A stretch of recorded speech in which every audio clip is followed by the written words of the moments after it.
रामपुर नामक ग्राम में मानिक का परिवार रहता था। मानिक के परिवार में उसकी पत्नी मोहिनी और 2 बेटे मोंटी और बंटी थे। मानिक का छोटा परिवार है, लेकिन सुखी नहीं है क्योंकि उनके पास बहुत कम पैसे हैं। मानिक को मजदूरी से थोड़ी ही कमाई हो पाती है, जिससे घर चलाना मुश्किल होता है। मानिक सुबह सुबह अपने काम पर जाने के लिए निकला, लेकिन तभी उसके बच्चों ने उसे रोका। पापा, आज हम स्कूल नहीं जाएंगे। क्या हुआ बेटा, आज स्कूल क्यों नहीं जाना है? हमारे पास अच्छे कपड़े नहीं है ना, हमारी ड्रेस फटी हुई है। बेटा, आज मैं काम पर जा रहा हूँ और मैं तुम्हारे लिए सभी चीजें लाने की पूरी कोशिश करूंगा। पापा, आप रोजाना ऐसे ही बोल देते हो, हमारी रोज बेइज्जती होती है। अच्छा ठीक है, अभी तुम स्कूल जाओ, मैं आकर बात करता हूँ। मानिक दुखी मन से चला गया। मोंटी और बंटी भी स्कूल चले गए। दोपहर को स्कूल की छुट्टी के बाद बंटी और मोंटी की क्लास में पढ़ने वाले बच्चों ने दोनों का मजाक बनाया। सोनू और मोनू 2 भाई बर्फी खा रहे थे और बाकी दोस्तों को भी खिला रहे थे। भाई, मेरा भी बर्फी खाने का मन कर रहा है। हाँ भाई, एक दिन हम भी बर्फी खाएंगे। बर्फी खाने के लिए पैसे लगते हैं और अफसोस वो तुम्हारे पास नहीं है। जिस दिन हमारे पापा को अच्छा काम मिल जाएगा, उस दिन हम भी बर्फी खाएंगे। गरीब लोग, जब तुम्हारे पास कुछ है ही नहीं तो फिर स्कूल क्यों आते हो? हम आपके दोस्त हैं, लेकिन आप फिर भी हमें परेशान करते हो। हम तुमको अपना दोस्त नहीं बनाएंगे। मोंटी और बंटी दोनों वहाँ से चले गए। दोनों बहुत दुखी थे, इसलिए वो अपने घर नहीं गए, बल्कि जंगल में चले गए और एक पेड़ के नीचे जाकर बैठ गए। भाई, हम ऐसे कब तक बेइज्जती सहते रहेंगे? कोई बात नहीं भाई, पापा को कोई अच्छा काम मिल जाएगा तो वो जल्दी कपड़े ले आएंगे। भाई, वो सामने देखो, वो व्यक्ति कुल्हाड़ी लेकर पेड़ काटने आ रहा है। सामने से एक आदमी हाथ में कुल्हाड़ी लेकर पेड़ की तरफ आ रहा था। मैं इसे पेड़ काटने नहीं दूंगा। हाँ, हमें इसे रोकना होगा। तब तक पेड़ काटने वाला लकड़हारा भी पेड़ के पास आ गया। ए बच्चों, यहाँ से हटो, मैं इस पेड़ को काटने आया हूँ।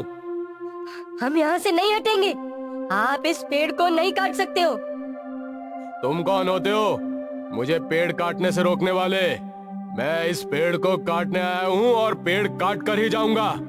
जब एक बार आपको बोल दिया तो बोल दिया कि तुम पेड़ नहीं काट सकते हो। तुम दोनों एक तरफ हो जाओ, वरना मैं तुमको भी। लकड़हारे के कुछ बोलने से पहले ही दोनों भाई लकड़हारे पर टूट पड़े। लकड़हारा वहाँ से जान बचाकर भागा। हाँ, आज एक पेड़ की जान बचाई है और इसलिए खुशी हो रही है। हाँ भैया, मैंने किताब में पढ़ा था कि पेड़ पौधे हमारे पर्यावरण के लिए बहुत जरूरी हैं। हाँ, तुमने सही पढ़ा है मेरे छोटे भाई। चलो अब घर चलते हैं, माँ इंतजार कर रही होगी। वो दोनों घर पहुँचे। तुम दोनों आ गए? आओ, खाना खा लो। ओफो माँ, आपने फिर वही पानी वाली दाल और मोटे चावल बना दिए। मुझे खाना नहीं खाना। बेटा, खाने के बारे में ऐसा नहीं बोलते। भाई, तुम ये खाना खा लो, खाने का अपमान नहीं करते। जल्दी ही पापा हमें अच्छा खाना खिलाएंगे। मैं नहीं खाऊंगा ये खाना। वो पैर पटकता हुआ चला गया। आज आपको बहुत देर हो गई लौटने में। आज दिन भर काम ढूंढा, कहीं कुछ काम मिला? नहीं, आज भी कहीं सफलता नहीं मिली। कोई बात नहीं, मिल जाएगा। हाथ पैर धो लीजिए, मैं खाना लगा देती हूँ। बच्चों ने खाना खाया? हाँ, मोंटी ने खाना खा लिया था। और बंटी? नहीं, बंटी को ये खाना अच्छा नहीं लगता। उसने गुस्से में खाना नहीं खाया। क्या करूं, मैं बच्चों के लिए अच्छे खाने का भी इंतजाम नहीं कर पाता हूँ। मैं आपसे एक बात बोलूं? हाँ बोलो। गांव में हमारे पास जो खेत है, क्यों ना हम वहीं पर वापस चलें? कम से कम कुछ तो खाने और पैसे का इंतजाम हो जाएगा। बात तो ठीक है तुम्हारी, पर मेरे पास तो खेती लायक भी पैसे नहीं है। साहूकार चाचा से कुछ पैसे ले लीजिएगा और जब फसल अच्छी हो जाएगी तो पैसे लौटा दीजिएगा। चलो तो फिर वापस चलते हैं गांव में। कुछ दिन बाद वो लोग गांव चले गए। नमस्ते साहूकार काका। आओ मानिक, कैसे हो? गांव कैसे आना हुआ? जी वो अच्छा नहीं लग रहा था अब शहर में, तो अब मैं यहाँ खेती करूँगा। अरे पर तेरी जमीन तो बंजर है। नहीं काका, कुछ तो करना ही पड़ेगा। मुझे कुछ पैसे उधार चाहिए। अरे पैसे तो मैं दे दूंगा, पर ध्यान रखना कि समय पर पैसे लौटा देना। समय जितना बढ़ेगा ब्याज भी बढ़ता जाएगा। अरे आप उसकी चिंता ना करें, मैं आपको समय पर पैसे लौटा दूंगा। मानिक दिन रात मेहनत करता है और कुछ ही दिनों में अपनी मेहनत से जमीन को उपजाऊ बना देता है और उसकी फसल भी अच्छी हो जाती है। पर भगवान को शायद कुछ और ही मंजूर था। एक रात भयंकर तूफान आया और सारी फसल खराब हो गई। हे भगवान, ये तूने क्या किया? अब हम क्या करेंगे और क्या खाएंगे? परेशान मत हो मोहिनी, भगवान कोई ना कोई रास्ता जरूर निकालेगा। मानिक को कुछ समझ नहीं आ रहा था कि वो क्या करे। वो साहूकार के पास गया। हाँ भाई मानिक, क्या हुआ? तुम्हारा समय पूरा हो गया है, लाओ मेरे पैसे। काका, मेरी फसल बर्बाद हो गई, मुझे थोड़ा समय और दे दीजिए।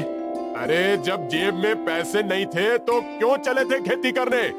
साहूकार ने मानिक को बहुत बेइज्जत किया और मानिक चुपचाप खेत की तरफ चल दिया। हे भगवान, तूने क्यों मुझ पर ये कहर भर पाया? तभी उसकी नजर खेत में खड़े एक पेड़ पर पड़ी। वो उस पेड़ के पास गया और वो भौचक्का रह गया। मानिक घर लौटा। मोहिनी, इधर आओ। जी बताइए, क्या हुआ?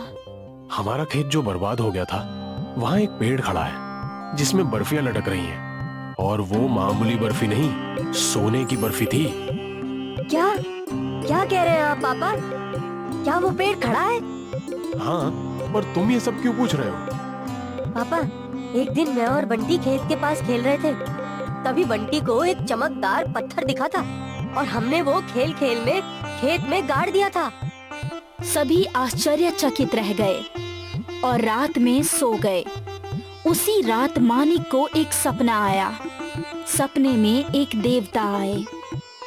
मानिक, आज जो तुम्हें पेड़ मिला है वो तुम्हारे बच्चों के अच्छे कर्म का फल है।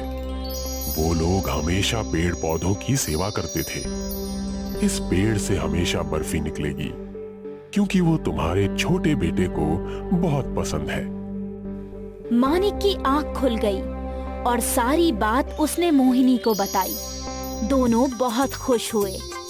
सुनिए, क्यों ना आप एक जेवर की दुकान डाल दीजिए। हाँ तुम ठीक बोल रही हो। मैं शहर में भी सोने के आभूषण बनाकर बेचूंगा और पैसे आते ही साहूकार काका का भी कर्जा उतार दूंगा। अब उनके सारे दुख खत्म हो गए थे और वो लोग खुशी खुशी रहने लगे। बंटी भी अब बहुत खुश रहता था, क्योंकि उसे रोज अच्छा खाना मिलता था और वो रोज अपनी मनपसंद बर्फी खाता था।